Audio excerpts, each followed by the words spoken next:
এক শিক্ষকের স্ত্রী মাঝরাতে উঠে দেখলেন স্বামীর দু চোখ লাল, মাথার চুল এলোমেলো।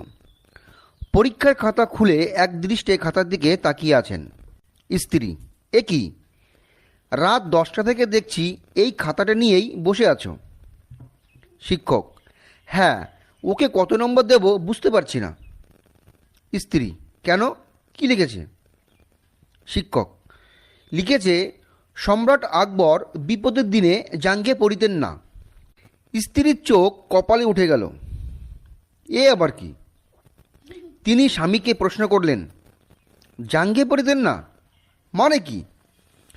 তখন তো জাঙ্গিয়ার কোম্পানিই ছিল না। শিক্ষক: সেটাই তো ভাবছি, কেন সে এটা লিখল। স্ত্রী চলে গেলেন। ভোর রাতে একটা হই হুল্লার আওয়াজে স্ত্রীর ঘুম ভেঙে গেল। উঠে দেখলেন স্বামী অত্যন্ত আনন্দের ভঙ্গিতে উন্মাদের মতো সারা ঘর নেচে বেড়াচ্ছেন। সারা ঘরে খাতা কলমে ছড়ানো। স্ত্রীকে দেখে স্বামীর উল্লাস দ্বিগুণ বেড়ে গেল। স্ত্রীকে বললেন, গিন্নি, নম্বর দিয়েছি। স্ত্রী: কত দিয়েছ?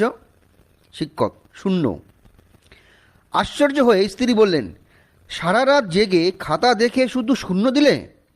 শিক্ষক: হ্যাঁ। স্ত্রী: কিন্তু কেন? শিক্ষক: মাল টুকলি করেছে, নকল করেছে। স্ত্রী: টুকলি?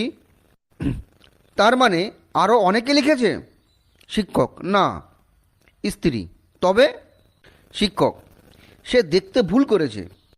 যারটা দেখে সে টুকেছে সে লিখেছে, সম্রাট আকবর বিপদের দিনে ভাঙিয়ে পড়িতেন না। আর সে লিখেছে, সম্রাট আকবর বিপদের দিনে জাঙ্গিয়ে পড়িতেন না।